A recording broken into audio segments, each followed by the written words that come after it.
Welcome back to Anomalum Chronicles, where the mysteries of the universe unravel. Are you ready to dive into stories you have never heard before? At the end, if you enjoyed the video, then I urge you to subscribe so you won't miss anything. If you have any suggestions or critiques, please leave a comment below, but for now, let's get started with today's story. I found the bunker of a prepper family who went missing 3 years ago. Dr. Daniel Vance was a smart man. Too smart for his own good, maybe. 40 years old, a lecturer in fluid dynamics with a mind made of shapes and numbers.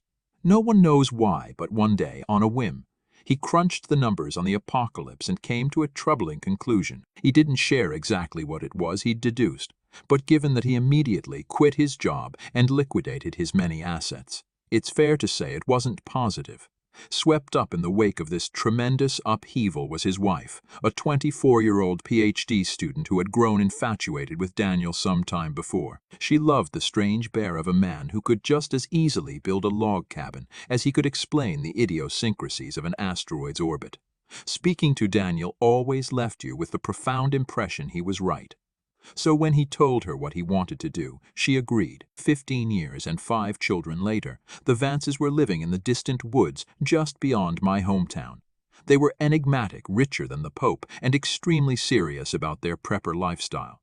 But they were also funny, easygoing, and incredibly compelling to speak to. Larger-than-life survivalists who swept into town with bizarre requests that thrilled local businesses.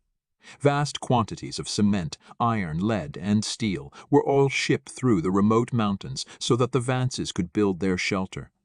The advanced methods they used to keep it secret were legendary. Daniel had once spent 6 months earning the license necessary to drive HGVs up to his compound so that no one else would lay eyes on it. And on one occasion, when a company had refused his request for GPS tracker-free vehicles, he bought them out wholesale so that they had no choice. So when they stopped appearing in town during the pandemic, when requests for food and goods stopped, and all contact was dropped, most attributed it to lockdown. They had a bunker and had spent their entire lives training to be self-sufficient in the face of civilization's collapse. Even Alexander, the youngest at just 3, was already collecting firewood as a chore and learning what local plants were edible. Most of us just assumed that if anyone could ride out the virus without breaking a sweat, it would be the Vances. The reality turned out to be something else. When the worst came to light, we discovered that Daniel had used the pandemic as an excuse for a dry run. The family intended to spend 6 months in lockdown and essentially beta test their fallout bunker. 3 months in, and the sheriff received a distress call on the radio. Coordinates were provided by the hushed voice of a sobbing child that most assume was Alexander, even though that's never been proven. The police arrived and found the bunker still sealed. It took hours for emergency responders to cut into the door, all the while efforts were made to contact the family within, but to no avail. Once inside, police were left dumbfounded. There was no one to be rescued, no bodies, no survivors. There was evidence the door's locking mechanism had failed and trapped the Vances inside with no way out. But if so, where had they gone? And coats lay everywhere with moldering yellow sheets, buckets close to hand with stains all around them. Some doors were barred, others smashed to pieces. There was even evidence of makeshift quarantines and, in places, what looked like violence. The police, usually a fantastic source of gossip, were not forthcoming until the town demanded answers, and the sheriff was forced to offer only the barest of outlines. An outbreak of a waterborne illness had struck the Vances down not long after they were locked inside and unable to seek help. Rumors of contagion were overstated, fueled by the unrelated rise of the virus. Whatever contaminant had killed the Vances, it was non-organic in nature. No need to panic. The Vances' loved ones had been notified. The bunker was going to be demolished, and we could all put this terrible tragedy behind us. Of course, we still had questions, 1,000 of them. Why hadn't the family called for help? They had radios, computers, smartphones too. They were survivalists, not Amish, and where were they? What had happened to their bodies? Why hadn't they simply left? We shouted these and more at the town meeting, but the police simply refused to comment. For most of us, the excitement lasted another week or two until we realized we weren't getting answers any time soon. Besides, the pandemic was in full swing and most of us had other things to worry about. The tragic story eventually faded until it was just one of those awful things in the town's history that we didn't talk about. I was as guilty as anyone else of just forgetting about it. I certainly never expected to find the bunker out there in the woods, faded police tape, still on the open door that hung wide open with scorch marks around the lock. It stood out in the woods like someone had cut a hole right in the fabric of reality, the darkness so deep and black it almost ached to look at. The sight of it made my heart drop into my stomach. It radiated pain. Does that make sense? I think some part of my lizard brain picked out details that wouldn't become apparent to me until I got closer, like the bloody finger streaks that stained the handle from where someone had scrabbled furiously at the lock without success, and the tiny viewing window had been smashed with a hammer that still lay nearby. I needed only to glimpse it to imagine the family taking turns to stand there and scream into the woods desperate for rescue. Under any other circumstances, I would have run, but I'd gone there looking for my dog, and my light revealed a few wet paw prints making their way down the dusty concrete tunnel. Half Bernese and half collie, Ripley is the sort of dog who trembles in my arms when a storm buffets the windows and needs his paws held when we brush him. I love him. I do not have much of a family or a wife or even many friends. But I have Ripley, and I could no more have turned around and gone home to an empty apartment where I would have to sob my grief away than I could flap my arms and fly. He was my dog, and I'd raised him since he was a puppy, and I wasn't going to leave him out in those woods. I went in after him. I didn't know what to expect, but I knew it wouldn't be good. Whatever the police had found, they'd not only kept most of the morbid details to themselves, they had also lied. The bunker was not demolished, or even sealed off. In fact, looking at the occasional blue latex glove tossed aside, and the one or two broken police-issue flashlights, it seemed like the last people inside had been in a hurry to get out. Given this was where 7 people had presumably died, I assumed it was someone's job to clean it all up. But the corridor looked largely untouched. Just a few meters in, and manic writing started to cover the walls. The desperate scrawls of a lone survivor left there to be rediscovered like cave paintings. Most were deliberations on how to get out, diagrams, blueprints, equations and formulae, all focused on the door and the circuits responsible for its faulty lock. I instinctively assumed they belonged to Daniel and that he'd been the last to die. What a god-awful fate for a man to outlive his children, and yet it got worse. Slowly the writing changed from equations and plans to a desperate scrawl. The same few phrases repeated over and over. 5 doors, 5, not 6, 6, didn't make it, 6 doors, 6. It seemed like the kind of thing you'd find in an asylum. A psychotic rambling punctuated only by 6 paragraphs right at the end.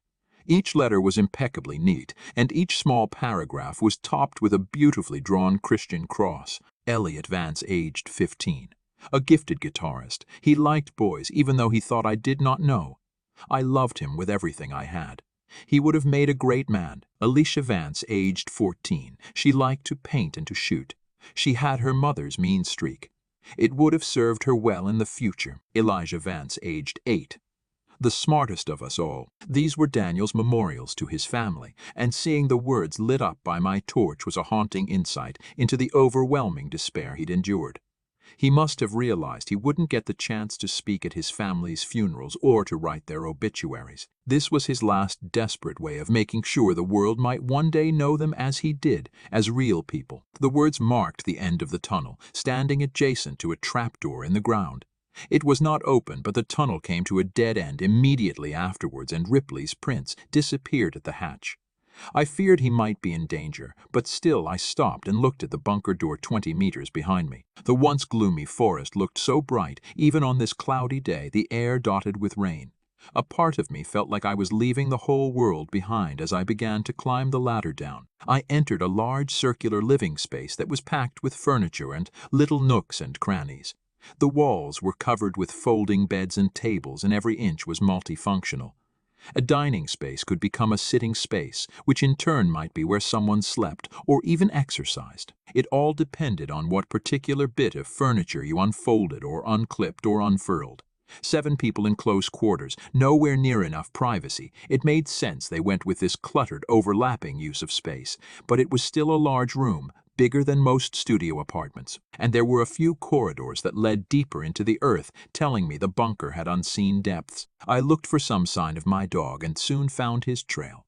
But this far from the rainy copse, Ripley's prints were starting to fade. After barely a few meters, they petered out vaguely in the direction of a nearby door. I wanted to follow, but stopped myself from rushing onwards. It was unlikely Ripley was getting out any other way, and I'd do us no good getting hurt myself. I decided to take a look around and quickly spotted a dinner table. If I needed proof the police had not bothered with a cleanup, this was it. The plates were still out, the food rotten to a strange blackened husk. A child's hat lay across one place setting. The once creamy fleece turned a sickly green and yellow. The chairs had their backs reinforced with wooden beams, fitted with long grooves, so that something the width of a nail could slide into them. And on each of the cushions were foul-smelling stains that looked oddly like an ass print. I touched one with gloved hands and the material crackled audibly. Whatever it was, similar stains were on the cutlery and plates, and there were even handprints of it placed firmly on the tablecloth. At first I thought it was blood, but that wasn't quite right. It was too contained to be from leaking blood. On the back of one of the chairs, a stain tapered exactly where a woman's waist would be like a near-perfect silhouette. I shivered as I remembered that Miranda Vance had always been a slim woman and wondered how she had left her imprint on the gray fabric. Using my torch, I saw that these stains repeated in the oddest of places. Yes, there were some on beds and blankets and even patches of plain floor exactly like you might expect in a room full of sick people. But why did one stain on the floor bear such a strong resemblance to a child huddled in the fetal position? And why was the same stuff all over the TV remote, and on books on shelves, and board games too? Everything from sofa cushions to DVD boxes to piles of dirty laundry were covered in the same dried brownish material that gave off a foul coppery miasma. I found the jigsaw particularly baffling. Someone had set up another table with 4 chairs, all modified with the same back support as those by the dinner table. And a jigsaw had been laid out with 4 separate piles, but only one was depleted. The rest looked largely untouched, almost like someone had portioned out pieces for 3 other people who had absolutely no interest in going along with it. Maybe Daniel had tried to keep up morale while the family were sick. God help me. If that were true, I couldn't help but imagine the poor man sat there with his loved ones close to death, desperately trying to encourage them to click their own pieces into place, while they faded in and out of consciousness. Something about that room emanated madness, and the longer I stayed down there, flicking the bright disk of light of my torch from one detail to another, the more I wanted to leave. One door had wooden beams nailed across it. One sofa had been partially disassembled.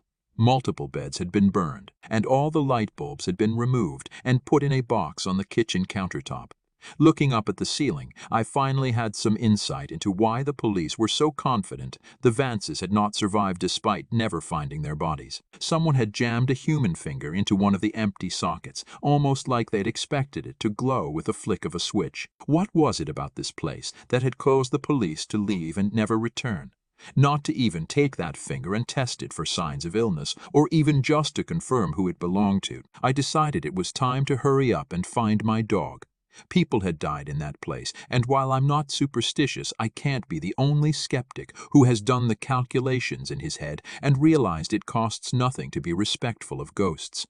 That bunker was cramped, terrifying, and the air stank so bad I started to worry I'd get sick myself. It served no one any good to linger. But I'd be damned if I'd just walk away and leave Ripley to rot down there. It's not like he could climb a ladder and get out on his own, even if I wasn't entirely sure how he'd gotten down there in the first place. Summoning what little bravery I had left, I called out and broke the silence, something which felt like a terrible taboo in that god-awful place, like screaming in a graveyard. Ripley. I waited and hoped to hell I'd hear the pitter-patter of his paws. But for the longest of moments, there was only the kind of silence that makes you wonder if someone or something in the darkness is holding its breath, trying to look like just another patch of nothing. Biding its time until you finally turn around and show it your back. The TV came on with a blurt of white noise that was so loud and so sudden I cried, threw my arms up, and nearly fell backwards onto a rolled-out sleeping bag that looked like it had spent a week in the sewer. By the time I realized what had caused the noise, I could already hear a tinny rendition of Daniel Vance's voice. I realized the issue here. I need to emphasize just how little I understand anything that's... I frowned at the screen as I approached. It showed a greenish infrared view of the bunker with Daniel up front and the dinner table behind him. It was grainy and hard to see, but I could clearly tell that his family were sitting in those chairs. Miranda was first to fall ill. Looking back, it makes perfect sense. Miranda often went into storage to fetch food for cooking, and we found it behind one of the refrigerators, so that's... ah, crap. One of the figures in the background slumped onto the table with a loud clank and sent a plate spinning off onto the ground. Crap, crap, Daniel muttered as he got up and grabbed the woman by the shoulders and sat her upright. Miranda never did like my cooking. He snorted a laugh as he fussed with something at the back of the chair. The rods are much better than tape. All those hours spent taping them upright to the chairs never worked. But the rods, they fit right into the spine, and with a little modification I can just slot them into the chairs. That way everyone is able to join in for dinner. I'm working on something similar for family game night. Daniel wandered over to the camera, and with a grin he lifted it from the tripod and scanned the dinner table. What I saw nearly made me drop my torch. His family were long dead. Gaunt faces, missing noses, lips that had receded to reveal awful grins. These were corpses, plain as day, even when viewed through such a low-resolution image. The only thing that made them seem remotely alive was the way their eyes still reflected the infrared back so that they glowed in the dark. And yet Daniel seemed oblivious to it all. He tousled Elliot's hair, kissed his wife on the cheek, run a hand across one young girl's shoulder. He even picked the young Alexander up from his high chair, and I assume he coddled him. I don't know for sure because I looked away, unwilling to see the poor boy up close, eyes averted from the screen. I couldn't help but pan my torch across to that same dinner table and shiver as I finally realized what all those stains were. Not quite blood, but close. Liquefying flesh. Left alone for months, Daniel had not put his family's bodies to rest. Instead, he had moved them around from place to place and puppeted them, living life as if nothing had really changed. Looking at where those stains had settled, I saw a clear pattern emerge. He had put them to bed. He had set them dinner. He had propped them up to watch TV, or gave them their favorite books. They even sat there as lifeless husks while Daniel waited for them complete a jigsaw. The idea horrified me to my core. Back to work. It's obviously not part of the original designs. No room on the other side, not on the blueprints. Elliot didn't believe me, and why would he? I made every inch of this place, but I did not install that door in storage on the bottom level. I checked the cameras and some of the photos I took during the build, and the wall is just blank, but the door is there now and it must lead somewhere. I don't know when or why it opens, but it does, and the next time I'll be ready, because I have to know what's on the other side and why it did this to us. Alone down here, often all asleep at once, anything could have slit our throats and been done with it. But it didn't. It took its time, and I have to know why. It took our radios and computers and phones, one by one. None of us noticing until it was far too late. I kept telling the kids they needed to take better care of their things, and even as they complained, I just assumed the phones were lying behind some shelf.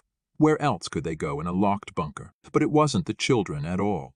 Looking back, there are so many signs who kept taking away the lights, who kept draining the batteries in our torches. How long did we live with it before we finally realized we weren't alone? Was it here every step of the way? A door out of nothing that leads to nowhere, at least most of the time. Because I know for a fact it does not always open onto a blank wall. There is something behind it. I can hear it shuffling around in there, wet breath rattling in its lungs, a horrible sound I hear roaming these halls when it thinks I'm asleep. I listened to Daniel, fascinated by this strangely compelling rant, when movement caught my eye.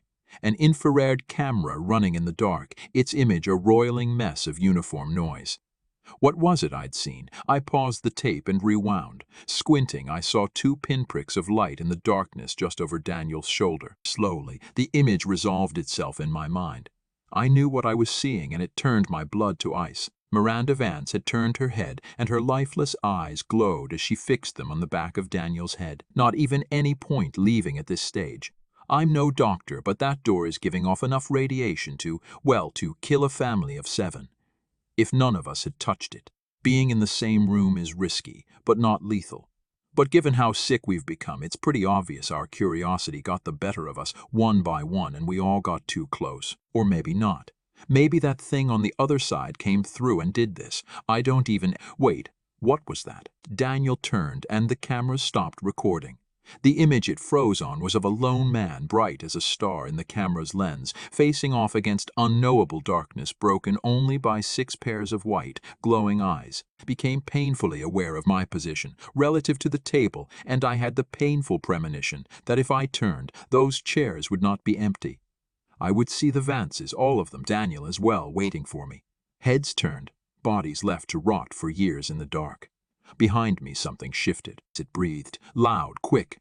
I knew what it was, I knew. It came at me so fast that when I felt something hot and wet touch my hand, I screamed, only for the presence to suddenly recoil. But then, without hesitation, it leapt at me and bore me to the ground. I wept as Ripley licked my face. He was shivering and, worst of all, silent, which was not normal. He was not a quiet dog, not when greeting me, and not when excited like he was now, but whatever he'd seen down here. He clung to me and dug his paws into my shoulders like he wanted to be cradled over the shoulder. Something he has been too big to do for years. "Oh, you idiot," I cooed in a soft whisper, and even in the dark I could feel his tail wagging. Joking aside, I felt nothing but relief at finding him. "Let's get the hell out of here." I picked him up, straining a little under the weight, but refusing to give in to tired muscles, and made for the ladder. It wasn't easy climbing the 3 or 4 rungs to the hatch, but I managed it and gave the hatch a shove. First one hand, then 2. Again and again, with everything I had, but still that hatch refused to budge. Crap! I cried while pounding at it with my fists, but all I achieved was a sore wrist. The hatch had jammed when somehow the handle had been snapped clean off. Now I'd need a pair of pliers or something to cut through the metal bar, locking it shut. My fingers couldn't move it, nor could I brute force the hatch open. The metal bar was an inch thick, and at the very least I'd need some tools to get at it from this side. At least it's fixable, I thought as I climbed back down and caught my breath. On one wall I noticed a simple diagram of the bunker made in chalk. It had 3 floors. The bottom was storage. Daniel had mentioned that before, and I noticed that he had drawn through it with a large red X, and the top floor was labeled quarters, where I stood now. But the middle floor was labeled workshops, and it was there I realized that I'd find what I needed. There was one door that opened onto a concrete stairwell, and standing at the top, I shone my light down the spiraling guardrails, unsure of what it was I hoped to see. There were only harsh shadows and the sense of something foul rising up on the air. A smell that tickled my throat and burned a little in my lungs. Had the police even gone down this far? Had they seen what I'd seen on that TV and just left?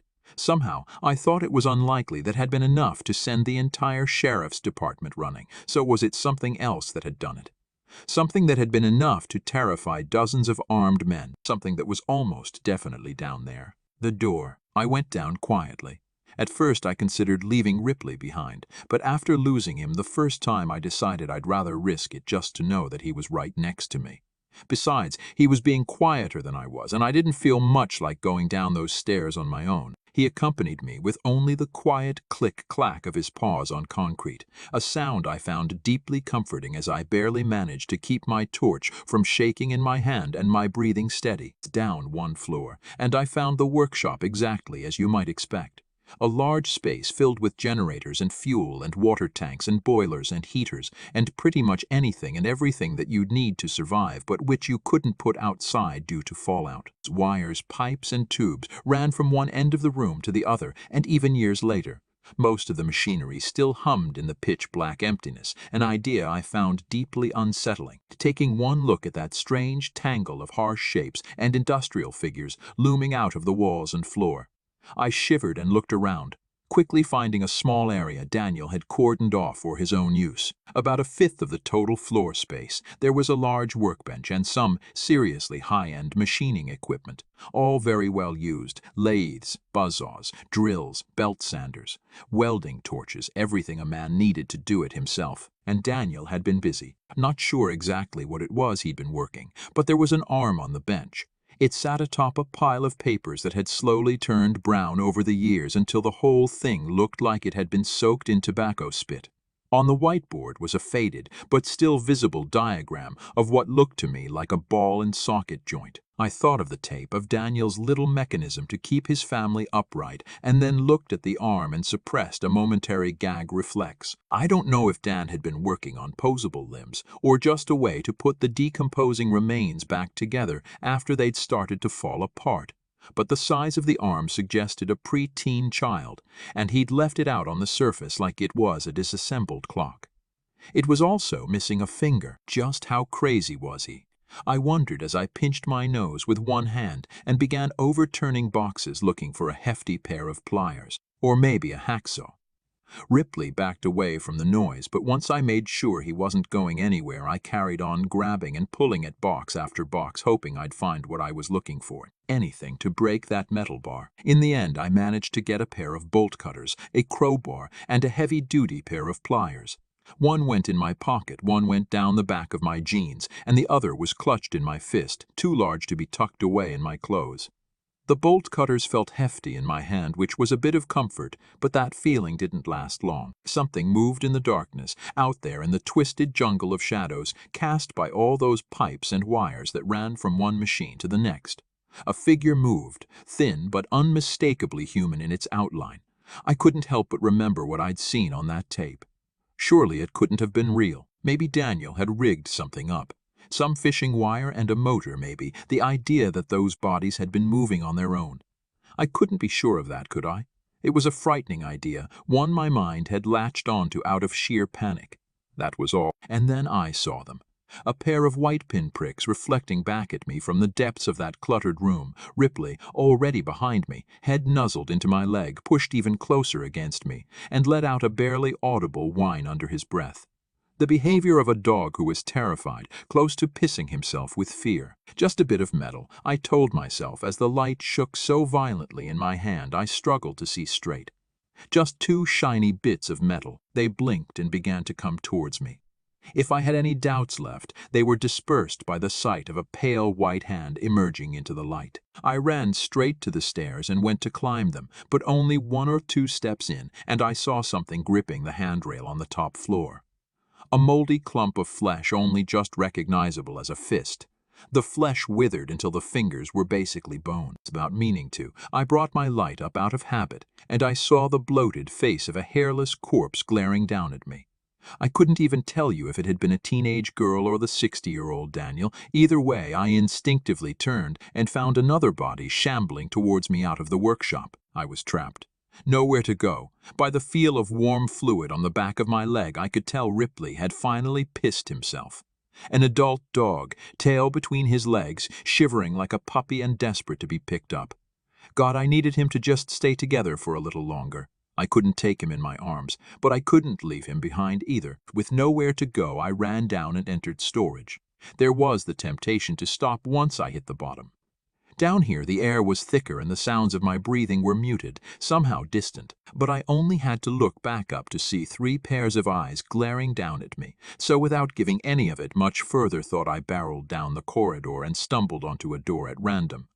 Opening it, I saw what looked like your standard storage room, only most of the shelves had been overturned and the food left to rot on the floor. 1 or 2 shelving units were still upright, though, and their shelves were covered in tall, opaque boxes that made them a fantastic hiding spot.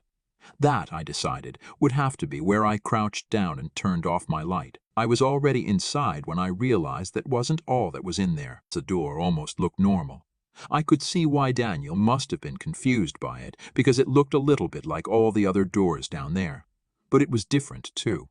It was too tall and too wide, about 1.5 feet off the ground, and the metal rusted in its entirety like it had aged out of sync with everything else down there. All around the jamb was a profusion of wet, soppy moss like the kind you find hanging off trees in a swamp, and every few seconds the door would leak something strange and oily, like the kind of thing you find in a parking lot on a rainy day. Of course, that wasn't too strange in itself, but the leak was horizontal, defying gravity, so that every few seconds a large glob of the stuff would whip across the room and slap into the wall opposite, creating a puddle about the size of a man that defied all reason. Remembering Daniel's words about radiation, I instinctively inched away from this puddle and the door on the opposite wall.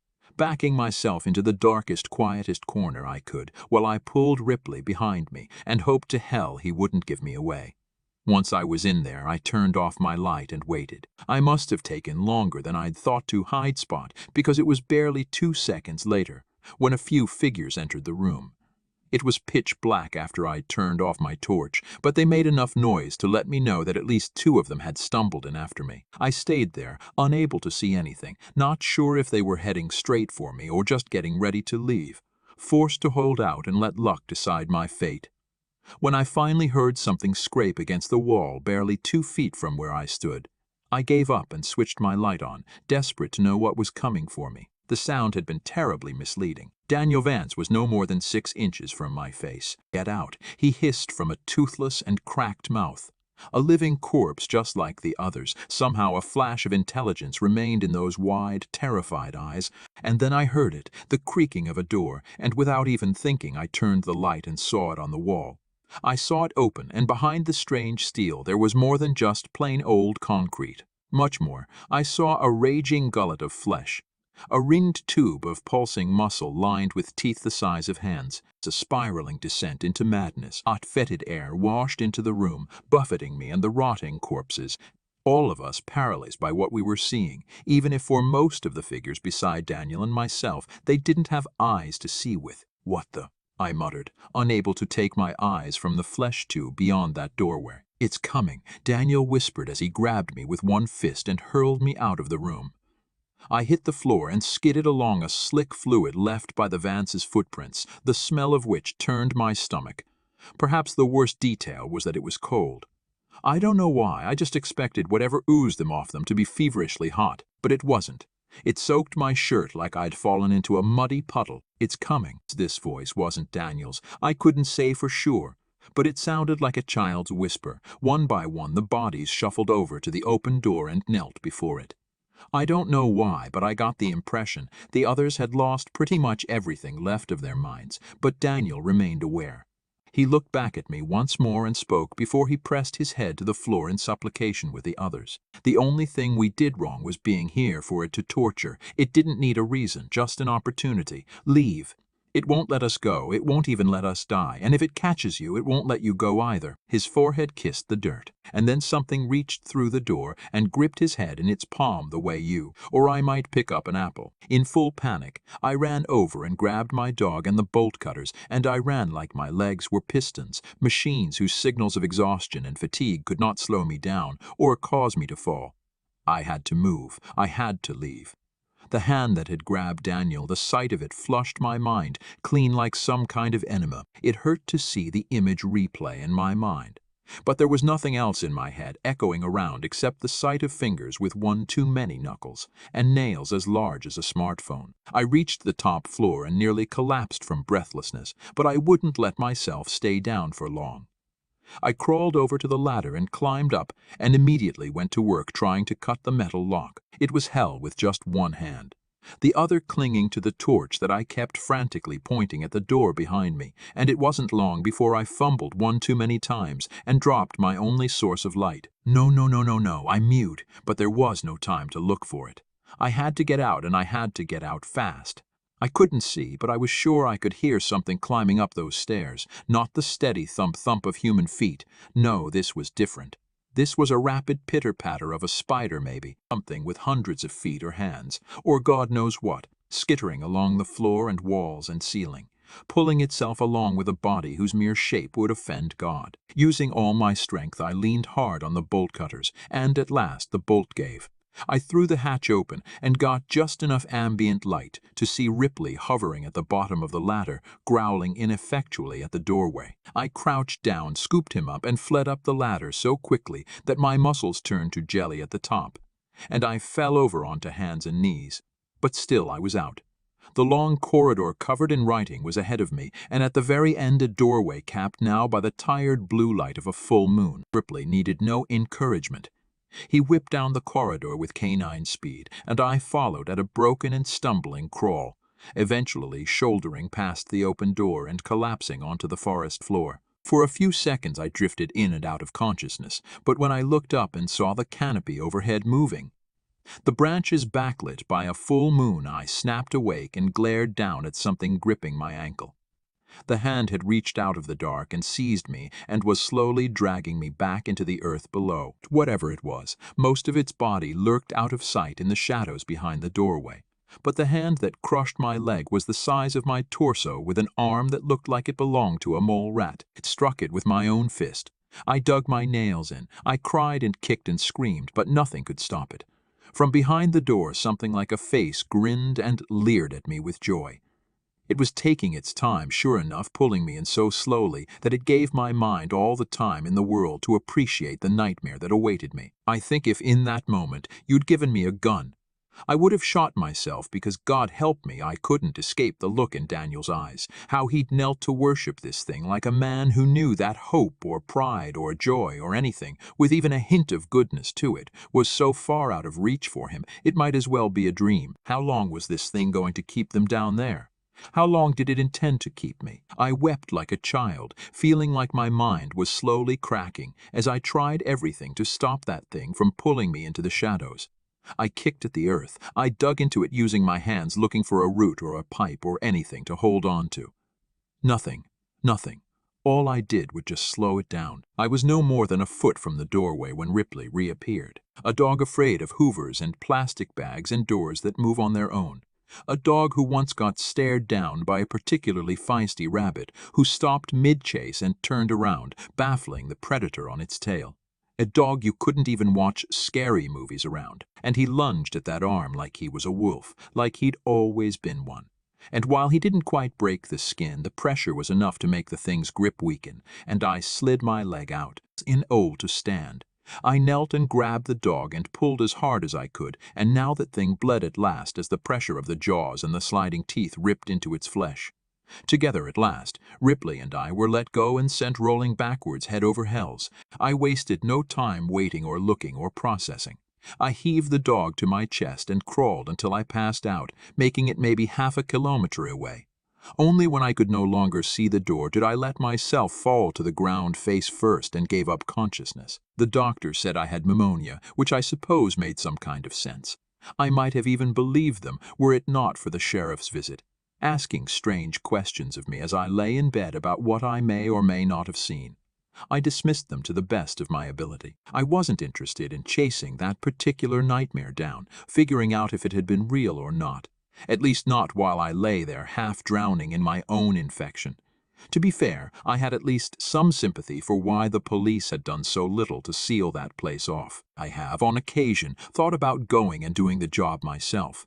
But to this day I still have nightmares about being pulled into the dark beyond that door. Not just the bunker door, the one I narrowly avoided at the end, but the one below.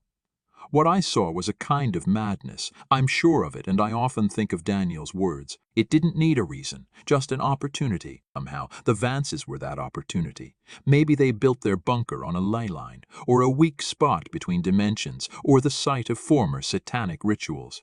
I'm not sure it even matters. They went into the dark thinking it'd be a safe place to wait out the world's troubles. But something had been down there waiting for them, waiting for a chance to get at a family of 7 people, to lock them in and deprive them of escape and slowly take from them everything it could. I've moved since then, couldn't help it. It wasn't just the memories, you see, it was the shortwave radio I kept in my basement. Something my father passed on to me when I was just a boy. God, I'd forgotten about it, at least until I woke up one day to the sound of it blaring white noise down in the dark, and buried in that sound was the faint whispering of a man. His voice barely recognizable, but unmistakably his. Let them go, let them go, let them go, let them go, let them go, let them go, let them go. As this story ended, we find ourselves at the crossroads of darkness and mystery. Our journey has only just begun. If you dare to delve deeper into the realms of the unknown, if you thirst for more bone-chilling tales and heart-pounding thrills, then join our community of fearless explorers. Subscribe, like, and comment below, and together we shall uncover the secrets that lurk in the shadows. Are you ready to embrace the darkness?